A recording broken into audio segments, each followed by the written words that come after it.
কেন এটা জানতে হবে। ধর্ম কখনো হিংসা শিখায় না, আর হিংসা কখনো ধর্ম হতে পারে না। ধর্ম কখনো জুলুম করা শিখায় না, জুলুমটা কখনো ধর্ম হতে পারে না।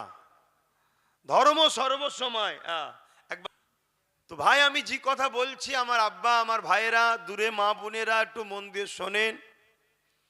কেন আজ আমাদের সবার আব্বা আদম আলাইহিস সালাম এই ভারতবর্ষে এসেছিলেন। আজকে সেই ভারতবর্ষ কিন্তু নতুন করে আবার ধ্বংসের দিকে যাচ্ছে। আর এই যে দেশের কথা প্রথমেই বলছি, জিনাল্লি আলোচনা, তিনি দেশকে প্রেম করা শিখিয়েছে। জোরে বলুন সুবহানাল্লাহ। তিনি নিজে নিজের মাতৃভূমির জন্য কেঁদেছেন। হযরত প্রফেট মুহাম্মদ সাল্লাল্লাহু আলাইহি ওয়াসাল্লাম, তিনি মক্কা, তিনার মাতৃভূমি, তিনি মাতৃভূমির জন্য কেঁদেছেন। মাতৃভূমির ওপরে যে জুলুম, যে অত্যাচার, যে স্বৈরাচারী হতো, যে দুর্নীতি হতো, যেভাবে পাপাচার মক্কায় ভরেছিল, এখনো দেখে আমার রাসূলুল্লাহ বড় ব্যথিত হয়েছে। যখন তিনি ন্যায়ের পক্ষে, দেশ ও দেশবাসীর পক্ষে, মাতৃভূমির বাসীর পক্ষে মানুষকে যখন বাঁচাবার জন্য কথা বললেন, তখন ওই সময়ের জালিম স্বৈরাচারী যারা ছিল আমার রাসূলুল্লাহর উপরে অনেক অত্যাচার করেছেন। একদিন মহান স্রষ্টার হুকুমে আমার নবী পাক হিজরত করে ইয়াসরিফে চলে যাচ্ছিলেন। তখন বারবার দু কদম করে আগায় আর মাতৃভূমি মক্কার দিকে দেখে আর চোখের পানি ফেলে কাঁদে আর জবানে বলে, মক্কা আমি তোমায় ভালোবাসি। জোরে বলুন সুবহানাল্লাহ।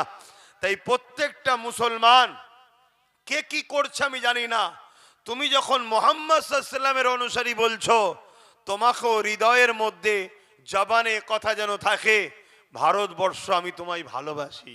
কেন এটা তোমার আমার মাতৃভূমি। রাসূল হলেন আমাদের জন্য মডেল। তিনি যা করেছে আমাদেরকে সেটা করতে হবে। তিনি যা করতে বলেছেন সেটা আমাদেরকে অ্যাকসেপ্ট করতে হবে। তিনি যা নিষেধ করেছেন সেটা আমাদেরকে ছাড়তে হবে। তবেই হবে ভালো মুসলমান। মুসলমান তো অনেক, ইমানদার কথা আছে। ইমানদার তো ওই ব্যক্তি যে রাসূল পাক সাল্লাল্লাহু আলাইহি ওয়াসাল্লামের সুন্নতে জীবন গড়ে। সুন্নাত কাকে বলে? যেটা রাসূল করেছে। তা নবী নিজের মাতৃভূমিকে ভালোবেসেছে, আমাদেরকেও ভালোবাসতে হবে। তো ভাইয়েরা আমার, যে কথা বলছিলাম, বাপ আদম আলাইহিস সালাম ডাইরেক্ট জান্নাত থেকে এই হিন্দুস্তানে এসেছে, এই ভারতবর্ষে এসেছে। আমাদের আব্বাজানের পায়ের ছাপ এখনো রয়েছে। দেশ ভাগের পরে সেটা শ্রীলঙ্কায় পড়েছে। সেখানে বিশাল বড়, আমার মতো লম্বা হবে আমার বাপের পায়ের ছাপটা। এই যে পায়ের ছাপটা আমার মতো লম্বা হবে। কেন? তিনি 60 হাত মানুষ ছিলেন। 7 নয়, 6 0 60 60 হাত লম্বা ছিলেন আমাদের আব্বাজান। আর জান্নাতও আমরা যখন যাব সবাই 60 হাত করে লম্বা করা হবে। জোরে বলুন সুবহানাল্লাহ। তো যাই হোক, সেই হিসাবে আমাদের দেশে অনেক ধর্মের মানুষ বসবাস করে। যে যার ধর্ম, যে যার কর্ম, যার যেটা আছে পছন্দ তার কাছে, ওটা লিও পক্ষে বিপক্ষে আমাদের কোনো আলোচনা নাই। কিন্তু দুঃখের বিষয়, একটা ষড়যন্ত্র চলছে। সেই ষড়যন্ত্র হলো ইসলামের বিরুদ্ধে একটা পরিকল্পনা তৈরি করা হচ্ছে। ইসলামকে টার্গেট করা হচ্ছে। ইসলামের বিরুদ্ধে প্রকাশ্য পুরো দেশ জুড়ে একটা ষড়যন্ত্র চলছে। আর সেই ষড়যন্ত্রের হাওয়া আমার বাংলায় কলিকাতার মতো জায়গাতে প্রকাশ্য লোক মিছিল করে জমায়েত হয়ে মিডিয়াতে বাইট দিচ্ছে যে ইসলাম মুক্ত বাংলা চাই, ইসলাম মুক্ত ভারত চাই। ভাবতে পারছেন আমি কি বলছি? এত বড় কথা, যে কথাটা একদিকে সংবিধান বিরোধী, আর একদিকে বিভাজন, হিংসা, এবং সম্প্রীতিকে নষ্ট করার একটা বিরাট বড় চক্রান্ত। এরপরও আলহামদুলিল্লাহ আমরা মুসলমান, ইসলামের অনুসারী, আমরা যাই করি দেশকে ভালোবেসে এবং সংবিধানকে মান্যতা দিয়েই আমরা কাজ করি। এবং আমার ইসলাম শিখিয়েছে যদি কেউ অন্যায় করে সে দোষী, তার জন্য তার বাপ, তার মা, তার পরিবার, তার অন্য কেউ দোষী নয়। যে অন্যায় করবে সে দোষী। কিন্তু যে কথাটা আমি প্রশ্ন এখানে তুলছি, এত বড় কথা হওয়ার পরও আজকে সেই ব্যক্তিরা পশ্চিম বাংলার বুকে তো অ্যারেস্ট হয় না, বন্দী হয় না। পুরো দেশ জুড়ে তো চলছে, পুরো দেশ জুড়ে চলছে, কিন্তু আমার বাংলাতেও হচ্ছে, কিন্তু এখনো বন্দী অ্যারেস্ট হয় না। এ থেকে বুঝে নিতে হবে রাষ্ট্রীয়ভাবে ইসলামকে মিটাবার একটা পরিকল্পনা তৈরি করা হয়েছে। কথা কিছু মাথায় ঢুকলো? যদি রাষ্ট্রীয়ভাবে পরিকল্পনা না হতো তাহলে এই রকম সংবিধান বিরোধী কথা যখনই কেউ বলবে, রাষ্ট্র ও রাজ্যের যারা দায়িত্বপ্রাপ্ত আছে তারা কিন্তু সঙ্গে সঙ্গে তার বিরুদ্ধে ব্যবস্থা নিত। ঠিক না বেঠিক? ইসলামের ওপরে এত রাগ কেন? এবার চলে আসুন, ইসলামকে এত টার্গেট কেন? আমেরিকা ইসলামকে টার্গেট করে, ফ্রান্স ইসলামের নামে মিথ্যাচার করে, টার্গেট করে, ইংল্যান্ডের মসজিদে ঢুকে নামাজিদের ওপরে গুলি করে হত্যা করা হয়, উত্তরপ্রদেশে বোলডুজার দিয়ে মাদ্রাসা ভাঙা হয়, আমার পশ্চিম বাংলায় দুর্গাপুরে বোলডুজার দিয়ে মাদ্রাসা ভাঙা হয়, বিভিন্ন জায়গাতে আসামে মাদ্রাসার উপরে অত্যাচার হয়। এর কারণটা কি? ইসলামকে এত টার্গেট করা হচ্ছে কেন?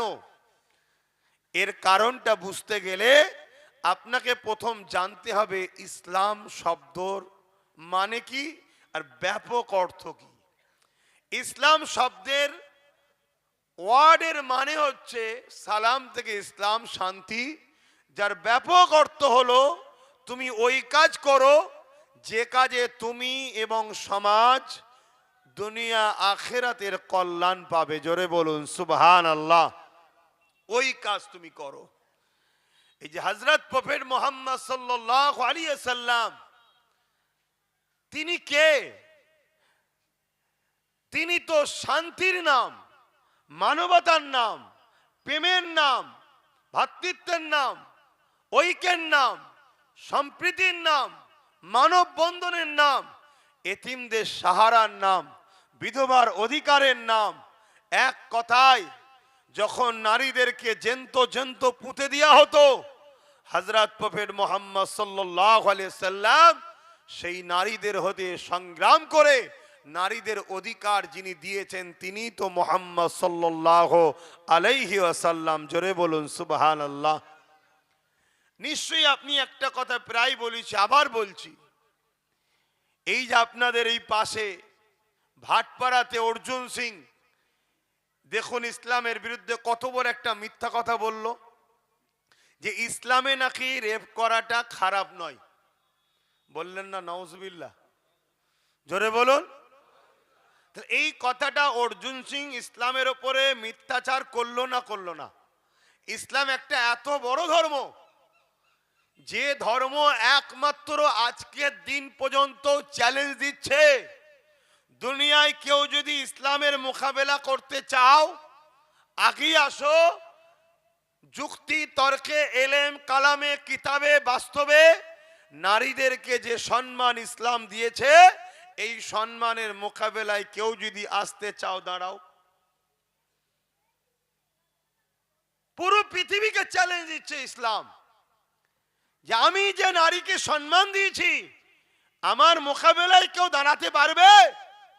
কিন্তু সেই ইসলামের নামে এত বড় মিথ্যাচার করলো এই বাংলাতে, তার বিরুদ্ধে কোনো ব্যবস্থা হয়েছে?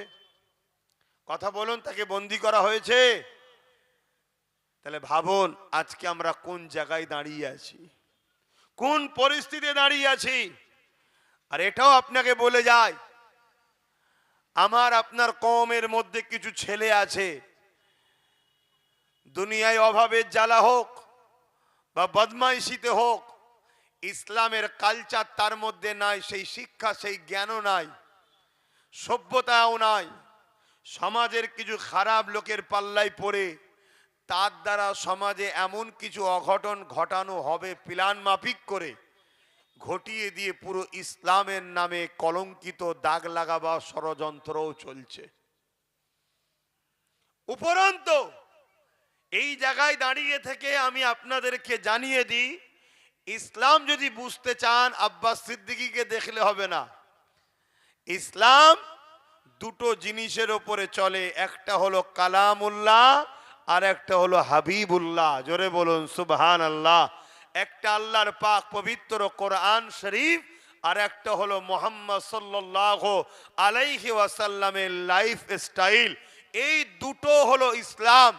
আর এই দুটোর বিরুদ্ধে পুরো পৃথিবীতে আরব খরব কোটি ডলার টাকা খরচ করা হচ্ছে ভুল বার করার জন্যে। পুরো পৃথিবী 20 বছর 30 বছর 40 বছর ধরে রিসার্চ করার পর হাত তুলে দিচ্ছে, দিয়ে বলছে যে মোহাম্মদ রসুলেরও ভুল নাই আর কোরআনেরও ভুল নাই। জোরে বলুন সুবহানাল্লাহ, আরো জোরে বলুন সুবহানাল্লাহ। আজ পুরো আমেরিকা, পুরো ইউরোপ, দুনিয়া সুপার পাওয়ার, যারা সুপার পাওয়ার, যাদেরকে আমার ভারতবর্ষের বড় বড় নেতারা আব্বাজান বলে, আমার দেশের প্রাইম মিনিস্টারও যে আমেরিকাকে যে আব্বাজান বলে, সেই আমেরিকা ইসলামের বিরুদ্ধে লেগেছে।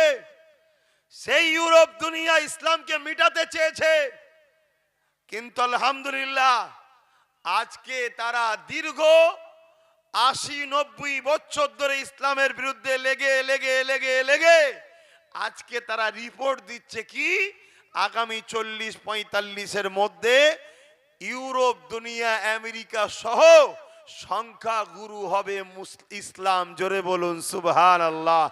মানুষ দলে দলে ইসলাম কবুল করছে। কারণ কি?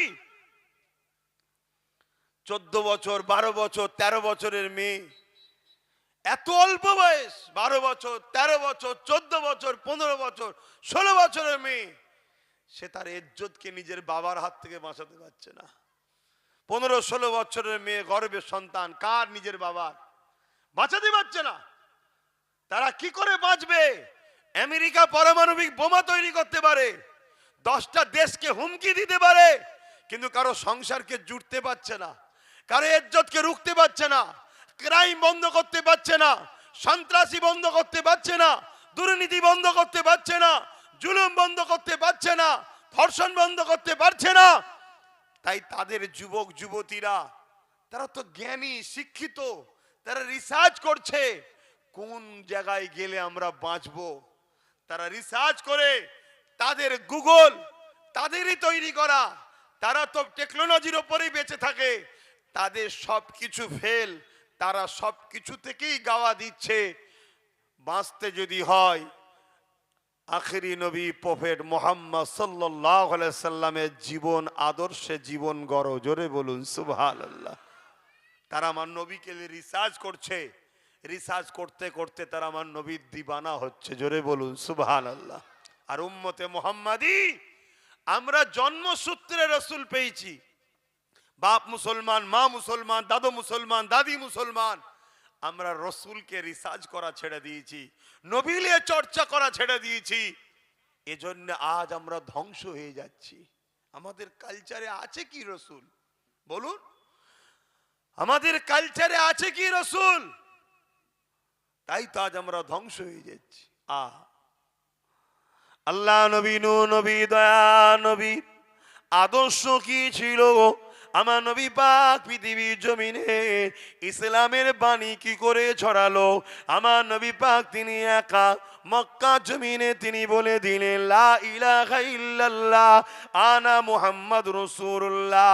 মক্কার জালিমা বুঝুন উতবা সাইবাতে শুরু করে তারা সবাই আমার নবী পাকের জানে দুশমন হয়ে গেল।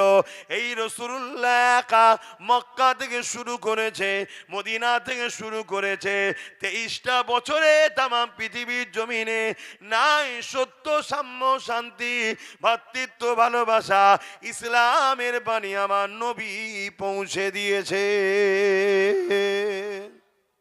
কি করে পারলো? তরোয়াল দিয়ে, অস্ত্র দিয়ে, জোর দেখিয়ে? আরে জোর দেখিয়ে একটা ব্যক্তি কি করে পারবে? না, আমার নবী তো পৃথিবীকে জয় করেছে উসওয়াতুন হাসানা, উত্তম আখলাক চরিত্র দিয়ে। জোরে বলুন সুবহানাল্লাহ। উত্তম ব্যবহার দিয়ে, উত্তম প্রেম দিয়ে, উত্তম আখলাক দিয়ে আমার রাসূল পাক সাল্লাল্লাহু আলাইহি ওয়াসাল্লাম পুরো পৃথিবীকে জয় করেছে। তাই তো আল্লাহ কোরআনে বললেন লাকাদ কানা লাকুম ফি রাসূলিল্লাহি উসওয়াতুন হাসানা। সবথেকে উত্তম মডেল করে আমি আল্লাহ মুহাম্মদ সাল্লাল্লাহু আলাইহি ওয়াসাল্লামকে পাঠিয়েছি। আজান দিচ্ছে আপনাদের মহল্লায়? আচ্ছা, আজানটা হয়ে যাক, আমরা জলসা শেষে এখানে নামাজ আদায় করব।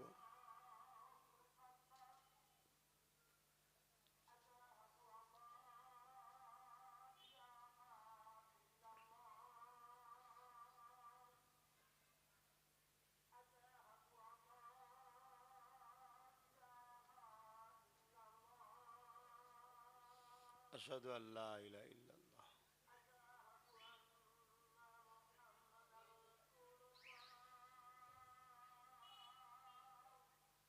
সাল্লাল্লাহু আলাইহি ওয়াসাল্লাম। সাল্লাল্লাহু আলাইহি ওয়াসাল্লাম।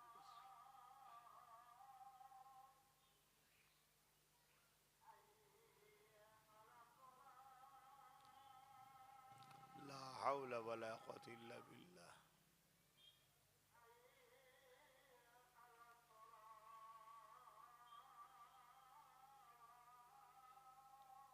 লা হাওলা ওয়ালা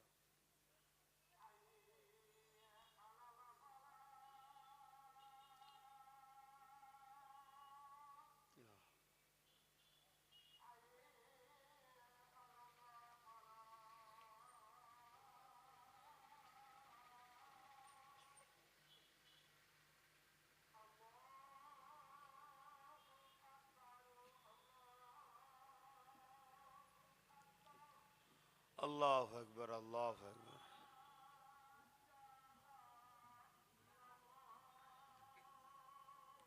আল্লাহ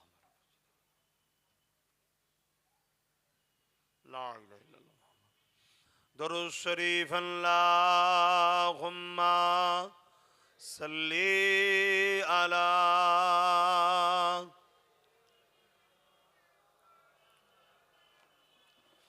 ওয়ালা আলি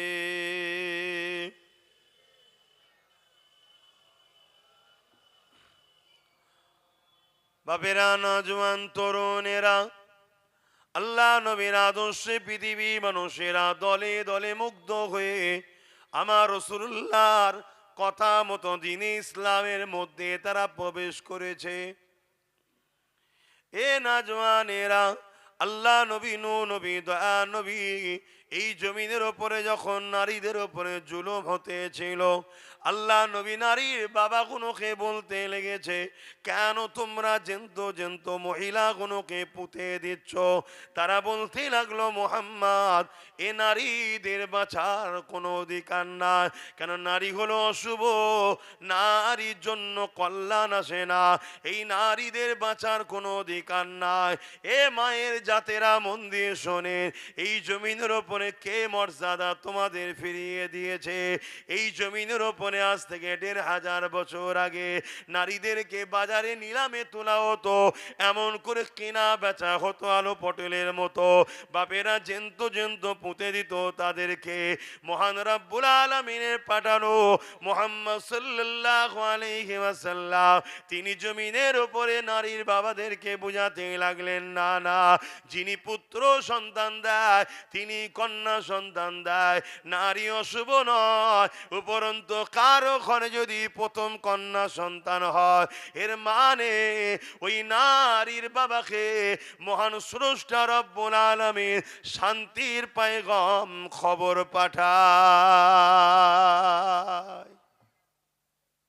তাহলে নারী যদি কোনো সংসারে প্রথম হয়, সেই দাম্পত্য জীবনকে মহান স্রষ্টা খুশির সংবাদ, শান্তির সংবাদ পাঠায়। তাহলে নারী কত বড় নিয়ামত। কিন্তু এটা ১৫০০ বছর আগে পৃথিবীর কেউ বলেছে? বলুন, ভাবতে হবে। আর আজকে ১৫০০ বছর আগে সেই ইসলামের বিরুদ্ধে এত মিথ্যাচার, যে এত জঘন্যতম একটা পাপ, যে পাপের শাস্তি ইসলাম কি দিয়েছে? যদি কোনো পুরুষ কোনো নারীকে ধর্ষণ করে, ইসলাম তার শাস্তি কি দিয়েছে? মৃত্যুদণ্ড, গলা পর্যন্ত পুঁতে দাও, পাথর নিক্ষেপ করে করে মারো তাকে, সবাই মারতে মারতে মেরে ফেলো। কেন? যে মায়ের জাতের সম্মান দিতে পারে না, সে পুরুষ সুরাত একটা দুপায়ে পশু ছাড়া অন্য কিছু নয়। অতএব এই পশুর বেঁচে থাকার অধিকার নেই। এটা ইসলাম নারীদেরকে মর্যাদা দিয়েছে। ইসলামের আইন ধর্ষকদের জন্য মৃত্যুদণ্ড। আর আজকে ইসলামের বিরোধী করছে কারা? যাদের নিজেদের চরিত্র ঠিক নেই, তারা ইসলামের বিরোধী করছে। আজকে খেয়াল করে দেখুন, যে যে রাজ্যে বিজেপি শাসন চলছে, তার মধ্যে অনেকে রয়েছে ক্যান্ডিডেট হয়ে আছে, পদ পেয়ে আছে, যাদের নামে অলরেডি ধর্ষণের মামলা চলছে। খেয়াল করে দেখুন, আমার রাজ্য তো, আমার তিলোত্তমা বোন এতদিন হয়ে গেল রেপ হয়েছে, জানেন তো না? ভুলে গেছেন? আজকে সেই রেপিস্টদের শাস্তি না দিয়ে রাজ্য সরকার কোটি কোটি টাকা খরচ করছে রেপিস্টদের বাঁচাবার জন্য, সুপ্রিম কোর্টে কেস চালাচ্ছে। এরা আবার ইসলামের বিরোধী করে। তাহলে বলুন, ইসলামের বিরোধী যারা করবে, তাদের বিরুদ্ধে সত্য কথাটা বলা দরকার আছে না নাই? এটা আওয়াজ দিয়ে বলুন, দরকার আছে না নাই? তো ভাইরা আমার, আল্লাহ রসুল বললেন, কারো ঘরে যদি দুটো কন্যা সন্তান হয়, কটা? দুটো।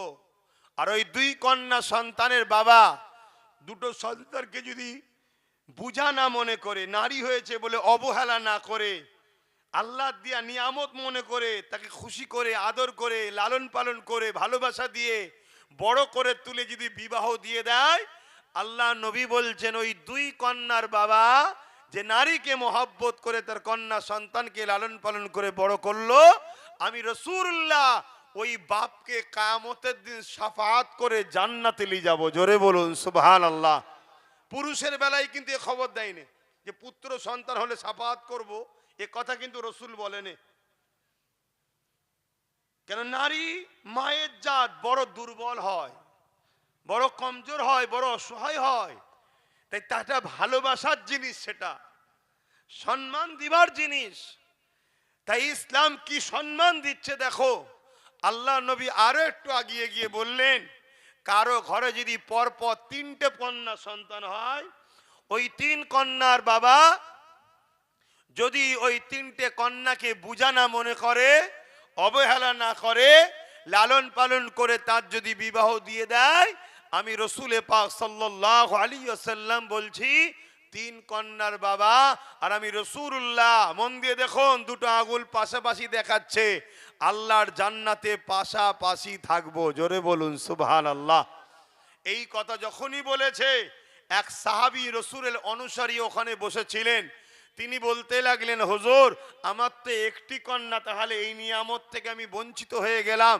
আল্লাহ রসুল বললেন, না, তোমাকেও বলছি, তুমি তোমার কন্যাকে ভালোবাসো, তাকে আদর করো, তাকে মমত মায়া দাও, ভালোবাসা দাও, বাপের প্রেম দাও, তাকে লালন পালন করে বড় করো। আমি রাসূলুল্লাহ বলছি, তোমাকেও জান্নাতে নিয়ে যাবো। জোরে বলুন সুবহানাল্লাহ। তাহলে ইসলাম নারীদেরকে কত সম্মান দিয়েছে। এক যুবক এসে বলছে, হুজুর আমার ওপরে সব থেকে বেশি কার হক? আল্লাহ নবী বললেন, তোমার মায়ের। তারপরে কার? তোমার মায়ের। তারপরে কার? তোমার মায়ের। তারপরে কার? তোমার বাপের, অর্থাৎ পুরুষের থেকে, বাপ হলো পুরুষের জাত, নারী ও মা হলো নারীর জাত, পুরুষের থেকে নারীর 3 গুণ মর্যাদা ইসলাম দিয়েছে। জোরে বলুন সুবহানাল্লাহ। আর আজকে এই সম্মান শোনার পরেও আমরা পুরুষরাও বলছি সুবহানাল্লাহ। কি নারীদের সম্মানের কথা শুনে আমরা খুশি না বেজার? আমাদেরকে রসুল এই ট্রেনিংটা দিয়েছে। মুসলমান ইমানদার কখনো নারীকে অবহেলা করতে পারে না, তুচ্ছ তাচ্ছিল্য করতে পারে না। আরো একটা কথা শুনুন, পৃথিবীতে শ্রেষ্ঠ পুরুষ কে? বলুন, পৃথিবীতে শ্রেষ্ঠ পুরুষ কারা? আল্লাহ নবী শ্রেষ্ঠ পুরুষের বিবেচনা করাটাও নারীর হাতে দায়িত্ব দিয়েছে। কি? আল্লাহ নবী বলছেন, যার স্ত্রী বলবে যে আমার স্বামী ভালো, সে হলো পৃথিবীর শ্রেষ্ঠ পুরুষদের কাতারে। জোরে বলুন সুবহানাল্লাহ। আজকে সেই ইসলামের উপরে কত বড় চক্রান্ত চলছে, আপনারা বুঝছেন আমি কি বলছি? এর জন্য দোষী কারা? আমরা দোষী। আমরা সেই রসুলের আদর্শে আদর্শিত নই। আল্লাহ রসুল দিন দুনিয়ার বাদশাহ হাবিবুল্লাহ জনাবে মোহাম্মদ রাসূলুল্লাহ সাল্লাল্লাহু আলাইহি ওয়াসাল্লাম যখন মক্কা থেকে ইয়াসরিবে চলে গেলেন, মদিনা, পরে নবী যাওয়াতে মদিনা শরীফ হয়েছে, ওখানে সব থেকে বড় বসবাসকারী ছিল ইহুদি, অগ্নি উপাসক, মুজুসি, বিভিন্ন ধর্মের মানুষ ছিল মদিনা শরীফে। আল্লাহ নবী তাদের সঙ্গে আলোচনা করলেন যে নিজেরা যদি তোমরা সব মারপিট করো তাহলে তো ক্ষতি হবে, এক গোত্র আর এক গোত্রের সঙ্গে মারপিট করে, এরকম সব মদিনায় যত গোত্র ছিল একে অপরে মারপিট করে। আল্লাহ নবী সব গোত্রকে ডাকলেন, ডেকে তাদের মধ্যে ভাইচারা তৈরি করলেন, বিভিন্ন ধর্মের মানুষের সঙ্গে বিভিন্ন ধর্মের মানুষের বন্ধুত্ব তৈরি করে দিলেন, দিয়ে ভাইচারা করে দিয়ে আল্লাহ নবী বললেন, একটা রাষ্ট্র কায়েম করো, যে রাষ্ট্র কায়েম হলে তবে তোমরা দুনিয়াতে বিজনেস করতে পারবে, দুনিয়াতে তোমাদের ফোকাস তৈরি হবে। সব কিছু রসুল শিক্ষা দিলেন। দিবার পরে তারা বলতে লাগলো যে হুজুর সবই ঠিক আছে, কিন্তু এই রাষ্ট্রের প্রধান কে হবে? আল্লাহ নবী বললেন, তোমাদের মধ্যে থেকে তোমরা একে অপরের মধ্যে থেকে ঠিক করো কে হবে। তখন সবাই বলল, না, আপনার মতো মানুষ থাকতে আমরা অন্য কাউকে রাষ্ট্রপ্রধান মানব না, আপনি হবেন আমাদের রাষ্ট্রের প্রধান। জোরে বলুন সুবহানাল্লাহ। আজকে সেই নবীর উম্মত আজকে আমরা কি করছি দেখুন। আল্লাহ তো আমাদেরকে প্রতিনিধিত্ব করতে পাঠিয়েছে, আমরা তো সমাজের ভুকা মানুষকে খানা খাওয়াতে এসেছি, আমরা নিজেরাই ভিখারি হয়ে বসে আছি। কেন ভিখারি হলাম? নিজের জায়গা ছেড়ে দিয়েছি বলে। তাই আমরা সমাজে নারীদের অধিকার দিতে এসেছি, আর আজকে আমরা তাদের পতাকা নিয়ে ঘুরি যারা নারীদেরকে ভোগের পাত্রী বানাচ্ছে। এ উম্মতে মুহাম্মাদি, কিয়ামতের দিনের জবাব কিন্তু আল্লাহর কাছে দিতে হবে। আমি রিসেন্ট দেখছিলাম সোশ্যাল মিডিয়ায়, এক বাবা বলছে, রে নারী তো খেলা করার জিনিস, মজা করার জিনিস। আমার ভারতে বলছে, আমার ভারতবর্ষে বলছে, এক বাবা ধর্মগুরু বলছে। তারা আবার ইসলামের সমালোচনা করে। এর বিরুদ্ধে কোনো মিডিয়াতে হই হই হবে না, এর বিরুদ্ধে কোনো মিডিয়াতে ঘন্টাখানেক একটা প্রতিবাদ বা কিছু আলোচনা হবে না। হবে ওই মুসলিম সমাজের সেজে কিছু কলঙ্কিত ছেলে আমাদের মধ্যে আছে, তাদের দ্বারা কিছু তথাকথিত রাজনীতির নেতারা তাদের রাজনীতি রুটি শাকার জন্য ভুল কাজ করাবে, সেইটা নিয়ে হই হই হবে। আমার কথা আপনাদের অসুবিধা হচ্ছে? ভালো করে বোঝেন তো ভাইয়ের আমার। আল্লাহ আমাদেরকে কেন পাঠিয়েছে? আমাদেরকে এই জমিনের উপরে অন্যায় মুক্ত সমাজ গড়ার জন্য পাঠিয়েছে, মদ মুক্ত সমাজ গড়ার জন্য পাঠিয়েছে।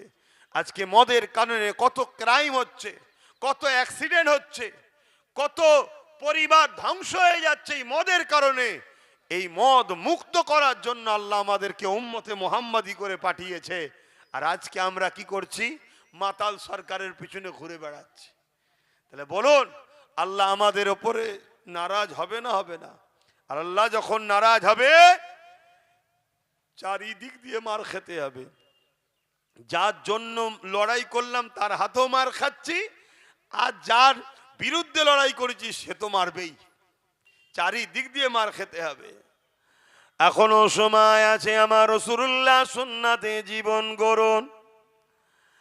আল্লাহ নবীকে চেনেন, নবী পাককে পিয়ার করেন, নবী পাকের আদর্শে জীবন গড়েন।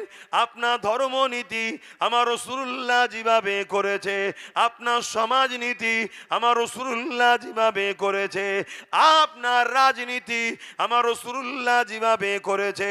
আমার নবী যখন মদিনার রাষ্ট্রপ্রধান হয়ে গেলেন, আল্লাহ নবী মদিনার রাজনীতিতে রাষ্ট্রপ্রধানেতে সনদ তৈরি করলেন। সেখানে রাসূলুল্লাহ লিখে দিলেন, নবী আমার জানিয়ে দিলে ওই সনদের মধ্যে লিপিবদ্ধ হয়ে যায়, কেউ কখনো কারো ধর্মের উপরে জোর করবে না, আঘাত দেবে না। শুনছেন? আমার দেশের সংবিধান তো সেই অনুসরণ করে চলছে। এই কথা মাথায় আসছে? এ নওজওয়ানেরা, এ আমার নবী পাকের প্রেমিকেরা, আল্লাহ নবী, নূর নবী, দয়া নবী তোমার আমার জন্য মডেল। সেই রাসূলুল্লাহকে চেনো, নবী পাককে পিয়ার করো, রাসূলুল্লাহর গোলাম হয়ে যাও। রাসূলুল্লাহকে এমন করে নিজের মডেল বলে মানিয়ে নাও, মেনে নাও। রাসূলুল্লাহকে সম্মান করো, তাজিম করো। আমার রাসূলুল্লাহ হলেন আমাদের একমাত্র নেতা। আর আমার রাসূলুল্লাহকে আল্লাহ কি শানওয়ালা লিডার বানিয়েছিল শোনো। শুধু জমিনে নয়, তামাম কায়নাতের উপরে আল্লাহ তিনাকে রাজত্ব করার পাওয়ার দিয়েছে। আমার রাসূল পাক সাল্লাল্লাহু আলাইহি ওয়াসাল্লাম এমন সময় একদিনে দেখা যায় চাঁদের দিকে উংলির ইশারা করেছে, চাঁদ দুটুকরো হয়ে গেছে। সূর্যের দিকে উংলির ইশারা করেছে, সূর্য আবার পুনরায় ফিরে এসেছে।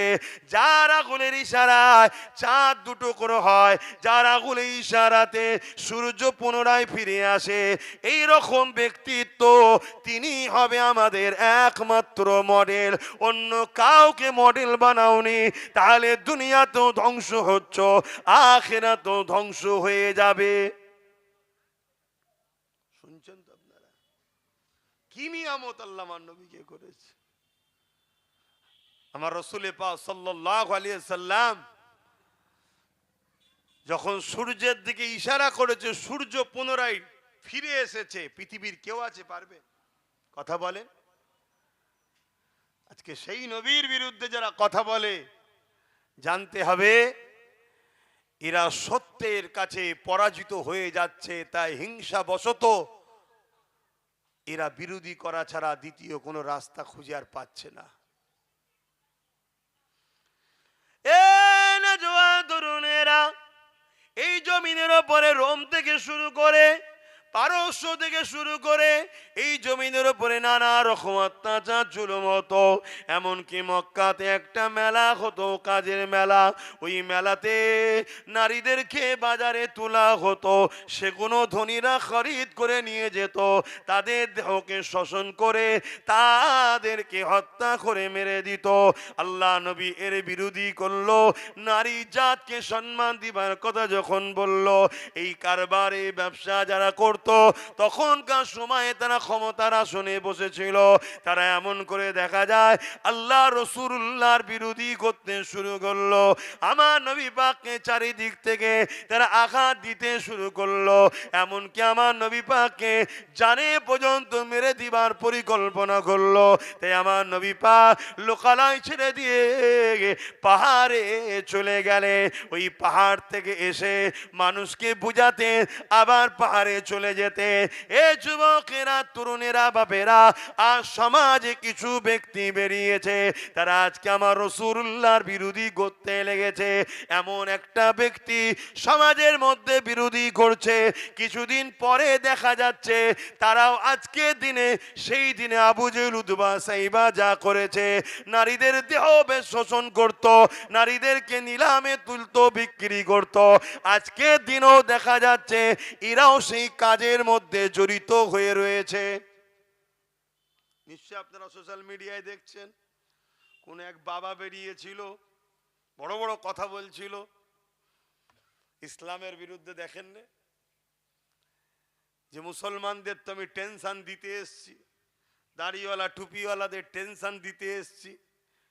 লাস্টে দেখা যাচ্ছে সেই বাবারই আড্ডাখানা যেখানে থাকে সেটা খোঁজ নিয়ে দেখা যাচ্ছে নাবালিক সব বাচ্চা ভর্তি, তাদের দিয়ে নোংরা কাজ করাতো, এই সব ধান্দা ইনকাম করাতো। দেখছেন, ঠিক ইসলামের বিরোধী সেইগুলোই করছে যারা কোনো না কোনো এরকম শয়তানি পাপাচার কাজে জড়িয়ে আছে। তাদের ভয় হচ্ছে ইসলামের আলোতে আমাদের 2 নম্বরই ধান্দানা বন্ধ হয়ে যায়, তাই তারা ইসলামকে মিটাতে চাইছে। কিন্তু আমাদের কি দায়িত্ব নয় ইসলামের পক্ষে দাঁড়িয়ে ইসলাম বিদ্বেষীদের মোকাবেলা করা? দায়িত্ব আছে না নাই? এই মোকাবেলাটা কিভাবে করবেন? এই মোকাবেলাটা কিভাবে করবেন? সর্বপ্রথম মোকাবেলা হলো আমি ইসলামের আদর্শে জীবন গড়ব।